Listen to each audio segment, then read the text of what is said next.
all excited? Great, nice quote. Well, yeah, welcome back. Good to be here this morning. Thank you. Greetings from the stars. It's a little early in the morning. And something to do with that crushed Ewok juice I had for breakfast. All right, so we'll do a few questions up here, talk a little bit, and then we're going to pitch it out to the audience. And I'd like to get out to the audience pretty quickly today. So we've got people following in. I know we're going to get a lot of questions. I'd like to start a little bit. We didn't talk yesterday much about your theater background. You've done really more theater work probably than film or television. Yeah, that's where my heart lies. Yeah. I like it because, well, it's like now, there's a lot of people out there, and you get the opportunity to be relatively spontaneous. And if you get it wrong one night, you've got a good chance to get it right the next. And it's sort of active power, really. I mean, I like making movies, but as you all know, you record a scene, it goes into a little box, and then it disappears, and somebody does something else with it. Whereas in the theatre, you're in regular contact with living people, which is my favourite way. Yeah, well... underscoring still going on. Yeah, I was about to say, could whoever's doing the music there, can you turn that down a bit? Some guy. Thank you, John. Yes.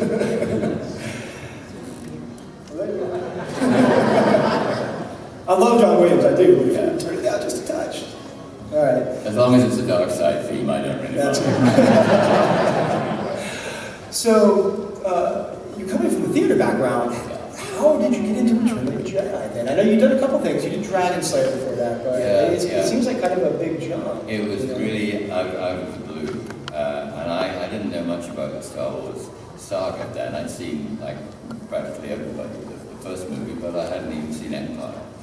I got a call one day from my agent. Says, George Lucas wants to see you. It was sort of late morning. And just as I was saying, oh my God, what for? A car appeared just outside my flat window. And he said, I think they're sending a car. I said, well, I think they've sent it. He said, well, you better get into it. So I did, and it was lunchtime at and George and Richard Markman, the director of Return of the Jedi, unfortunately died walking through a heart attack.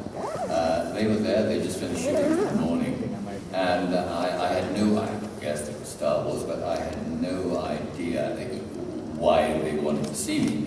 And even then the title wasn't around, Return of the Jedi, or Revenge of the Jedi, as I'm sure some of you know it was originally going to be called. Some script called The Blue Lagoon or something was lying around, spoiler alert. And so I went in and we talked. I can't remember what we talked about. I was a little in awe. I think it was just the weather. They were very pleasant, and it was 10 minutes. And I thought, whatever it was, I got a chance to say hello to George and meet Richard Markman. That's good. And as I was going out of the door, George said, oh, hey, great nose. A few things said about my performances and so on, but Great Nose was a first. And I got back to my flat, and the phone was ringing. This is all true. I picked it up, and my agent said, hey, great, congratulations. We're all celebrating in the office. You've got the part. I said, oh, good. What's the part? And he went, leaf through his notes. I think it's called The Emperor of the Universe. So I said, well, I guess we'll be doing it then. And the rest is sort of history. What had happened was the part was originally cast with an older actor, and I was about 38, 39 then. And he couldn't take the contact lenses. They really slowed his eyes. So consequently wasn't insurable. And this all happened very quickly. And Mary Selby, who was the casting director on the initial movies, a great, wonderful woman, and very good to me in lots of ways in terms of getting me up for parts, had just seen me play the old, aging Howard Hughes, well, sort of, in Sam Shepard's play, which is called Seduce. And that was in a small theatre, the theatre upstairs at the Royal Court. So I guess she'd said, we never talked about it, I guess she'd said something like, there's this guy who probably going to live a bit longer than the last one with the contact lenses. He's in his late 30s, but I've just seen him play the old, dying, decaying Howard Hughes close so he could probably do that sort of thing in close-up. And I guess her recommendation, after he'd met my nose, got me the part. So before I knew it, I was in doing makeup tests. I still had no idea who this emperor figure was. And they said, we're just going to put some stuff on your face, is that okay? Yeah. And the best thing you can do is just lie back in the chair and go to sleep. So I was there as me, and I did go to sleep, and when I woke up, you know, I screamed. So I saw this, you know, horrendous figure in the mirror, and they said, oh no, we think that's what we're going to go with. And I said, oh, and you've encased me with all this prosthetic stuff, and you stretched my skin, that's all great, it looks amazing, but I see you've left my nose. And Nick Dudman, who later went on to be the creative creature specialist on the Harry Potter sequence, said, yeah, George says the nose can speak for itself. So the nose spoke and I got the job. So how different is it from what you've been doing in the theater? I mean, now you're doing this major blockbusters. Yeah, it was a complete, and I couldn't take it in. I still read a bit from it, you know. Suddenly I was welcomed into the Star Wars universe. And it was sort of unbelievable. And then after I got the face on, I thought, Emperor, well, that'll be good, sort of, brown clothes, I'll stand up straight, things like that. And then this black hood thing arrived, and this cane, and this clasp which someone had bought, I think, from, the local village store just seconds ago. And I put it on, I thought, George won't like that. And he went, perfect. So then it was the first day of shooting. And I learned my lines, and I knew the Emperor came down some steps, it said, out of a shuttle to greet his troops and Vader, and then walk a bit. So I'd learned that. And I was with the contact lenses in, and they were yellow, as you know, and they were tight fit, they were made of glass, they were quite painful, but I didn't have any vision either side. But the optician, optometrist who was in charge of me, called, amazingly enough, Richard Glass, took charge of me, and he said, Ian, if there's any problems, you say cut, or I'll say cut, and we'll stop. So I thought, oh, that's good, I'm confident. Anyway, I got to the top of this staircase, and Dave Tomlin, who was the first AD, who I didn't know at the time, got to know well later, a wonderful man, strong London actor, said, oh, hi Ian, welcome on board. Now, I see what's going to happen. You're going to stand there, there's going to be a lot of smoke. We'll open these doors, and then you go down the steps, chat to Vader. He won't be much use to you because he's tall and he doesn't have the right kind of accent, but James Earl Jones will add it later. I'm sure you know all this. Anyway, good luck. So, and with that smoke blasted from either side, and misted out my contact lenses, and this door opened, and I could almost make out what I later found out to be about 2,000 stormtroopers. Yeah, that number. They didn't paint them on in those days, And I went down to the bottom of the steps, and an actor got down on his knees to me. And I was thinking, my God, that's Michael Pennington. This job is worth it already. He's got down on his knees. Michael Pennington gets down on his knees to me, is almost worth what they're not paying me. And I could see him thinking, my God, it's Ian McDiarmid. The way you do, but we were doing the lines with the serious accents, you can't stop, nobody said cut. And there was Dave up there doing his best to give me the lines, I couldn't hear a word, so I would just sort of judge when he might be finished, and had James Earl Jones' voice in my head. And then I walked down, and somebody said cut. And that was my first day on the Star Wars set. And I really prided myself on not falling over, which is what actors concentrate on most of all.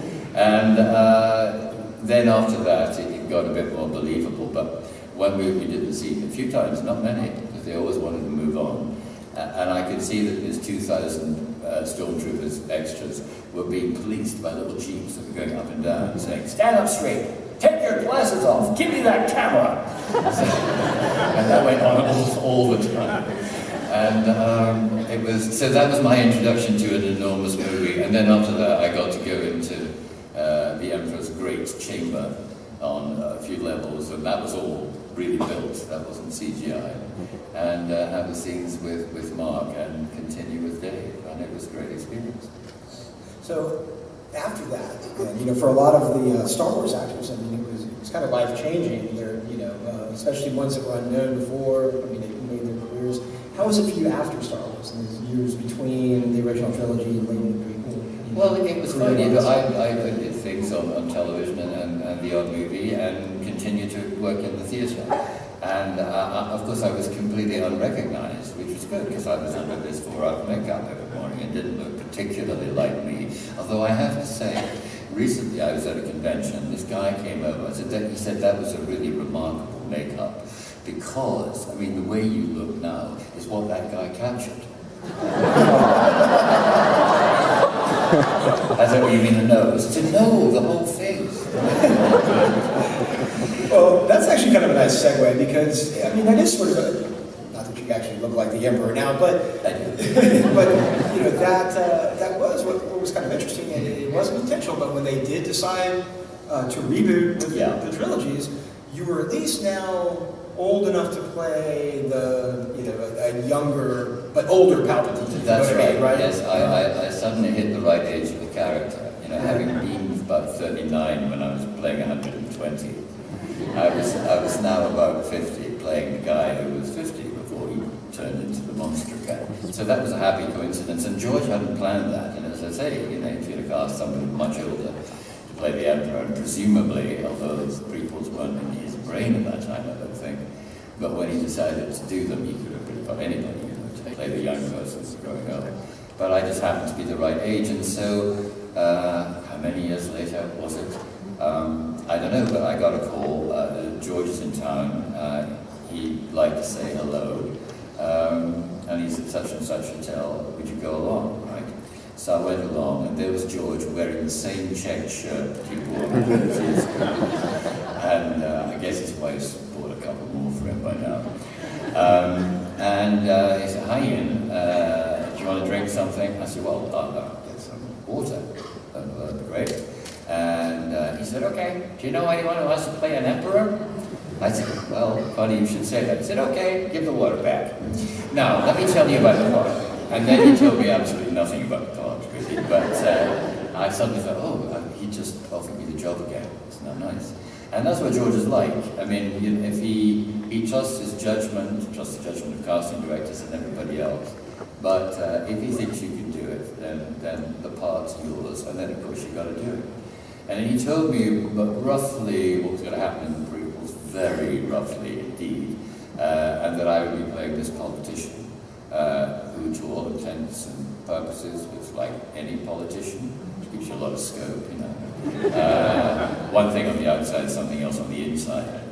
And eventually, of course, he would become the emperor. And I thought, immediately, that's really interesting. So it's this man who has a sort of mask, but the mask in this case will be my face. And later on, no doubt, I'll get into the mask again. I was in Return of the Jedi. And he said, and it's, the first script is, you look after the Queen, you're your right-hand man, and you're very politically astute, but you're just a regular sort of nice politician. And then he said, there's this other part. I don't know why he was telling me about this, and I thought, this other part sounds much more interesting. He's called Darth Sidious, and he's sort of working in the background, and he's really the evil heart of the film, although he has this apprentice who does all his physical work for him, called Ray Park. And so I thought, well, it's very nice. I'm so thrilled to be part of the Enterprise, and maybe my face will change again. But I didn't relate, as some of you didn't initially, but obviously did as the films went on, those two characters. And the first day of shooting was the scene with Ray and me looking down over, I can't remember what we were looking at, but it was the two of us anyway. And I was confused because a call sheet arrived with Ray's name on it, Darth Maul, and opposite Darth Sidious was my name. I thought, oh my God, they've got it wrong. That's the part I really wanted to play, but I'm playing Senator Palpatine, Rick Johnson, the Emperor. Anyway, I turned up, and they went, okay, and it's interesting you're doing Sidious first, and not me. I said, what? I said, no, that's you. So I thought, he could have told me. Anyway, he didn't. And we went on through the film, and he also didn't tell anybody else, and I was usually doing Sidious days, which weren't many in Phantom Menace, when people weren't around. So when it came to the premiere, and I saw Liam Neeson, he said, "It's you, you bastard, you didn't tell me." Leo, believe me, I didn't know. So that's how I returned to the saga. That's interesting. So you didn't realize at first? I didn't know until I actually got to, and again, because I didn't need to put the face on, I was just, it was the nose again. I had the hood, and I said, "Oh, do you want to?" He said, "No." He said, because he's playing double game at the moment, this guy. That's, just like George Lucas. And he said, "But we'll, probably we'll focus on," I said, "the nose, you got it." So I only got into that makeup properly in Revenge of the Sith.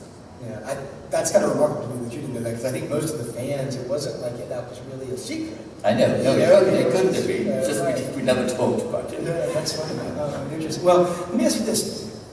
One of the really innovative things about Phantom Menace, obviously the CGI was huge at that point, but that was one of the first movies in that trilogy that were almost the entire movie. That's right. Was CGI. Yeah. I mean, how different was that? And it was quite a different experience, and I think George, of course, was thrilled with the success of the original three, and realized that the character that intrigued most people was Vader, and so he decided to tell Vader's story.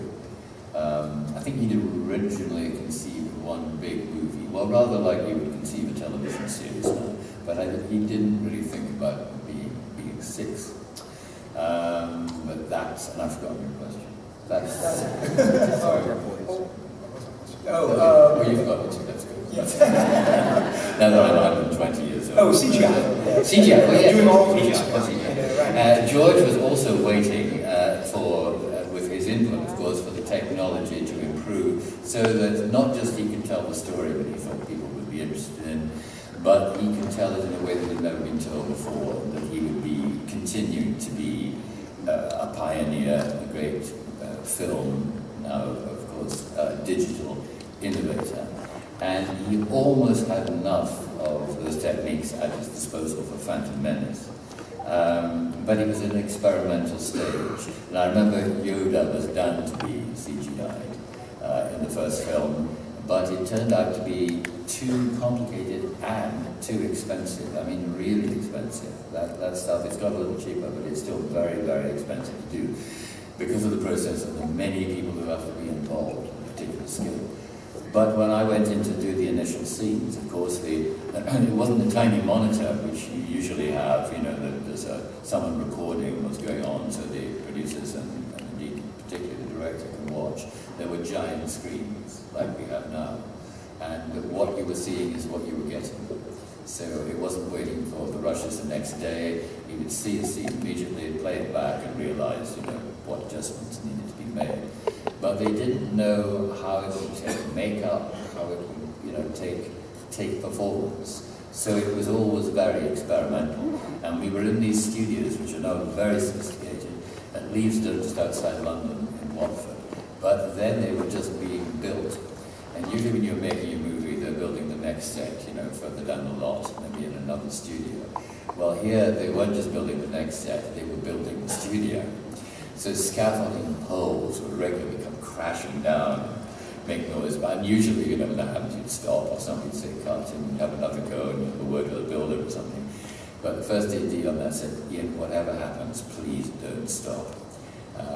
Otherwise, we never got through it." But again, knowing that, as indeed with Return of the Jedi, most of the stuff would be post-sync, it wasn't too problematic, but it was very hard to concentrate. And then, of course, we went to Australia for clones and for Sith. Meanwhile, the technology had really advanced. It hadn't got any cheaper, it probably got more expensive. But it was more sophisticated, and George was able to do many things that he wasn't able to do in the first film. The thing that interested him as much as anything was to create the first character who was entirely digitally realized, and as we all know, that was Jar Jar Binks. And the person who did all the work before the guys did all the work is called Arthur Best, and he's a wonderful actor. And he was entirely winning and highly comic and really skilled. And I remember thinking, oh, I don't know what they're going to do to him, I don't know what Jar Jar Binks is going to look like. But they don't need to do much because this guy is so talented. He's really going to, he's making something of the part and he's really going to entertain people. But of course he disappeared into all that CGI stuff and didn't become the great hit character that everyone had imagined he was going to be. Although there's a bit of me that misses him, but it's not a very big bit. Just to kind of follow up on that real quick, do you think, because talk about, a lot of actors talk about how difficult it is doing green screen, you just have to visualize all that's going on. Do you think that your extensive theater background made that easier for you than others that are used to working in I don't think so. I think it's, what the problems are, they're not that huge, because often you're in movies, you want as much as possible to look at the other actor on the other side of the camera, or if you're in two shots and so on, just look at each other. And sometimes that's not possible because there are 300 technicians behind. So you usually say, yeah, don't worry, I'll just look at the corner of the box with the camera screen. And in close-up, your eyes have to be very close to the corner of the box anyway. So you usually imagine that that's where the actor's standing. It's not too difficult, because he or she is usually in the area. You've probably done the scene a few times, so you know how the lines are going to go. That's not a big issue. In CGI, you're quite often looking at crosses on the screen, representing the actors. It's not because they haven't turned up, it's because there'd be no use later on in pinpointing the whole composition of the scene. And we can all do that, younger actors and older actors too. That's not complicated. But the problem arose, not for me, but for, say, particularly Ewan and Hayden as it went on. The enemies they were fighting were not, of course, real and in the studio. And they could imagine them up to a point. But of course, there are so many of them. So there'll be somebody on the right here, somebody on the left here, somebody over that area. And what used to frustrate Ewan in particular was George was unable to tell them. He wasn't withholding information. He just didn't know at this stage whether the enemy, was a life and death situation or whether it was just something you could shrug off. So he would offer all sorts of possibilities. The problem with that is all these things go into a box and later will be edited. And I know occasionally he would see a cutaway of, if he'd known that massive hordes were coming towards him or somebody was coming around that corner, he would have presented it differently. And that can often make actors look less than good. And that's the unfortunate thing about it. I was lucky I didn't have too much of that, except in the Senate when I was up high. I had to look at dots all over the place, who were later going to be real characters. But I felt sorry for the younger members of the cast, because they had to, and there was no way that anybody could make the situation better. That's just the way it was. So I think by and large, in different films, in different circumstances, actors who don't like CGI, that's why. Also, we're desperate to act with each other. We're desperate to connect. We listen hard, and we get as many of our ideas about how to do it by listening to the people who are doing it with. All right, well, let's get ready to do questions. Real quick before we do,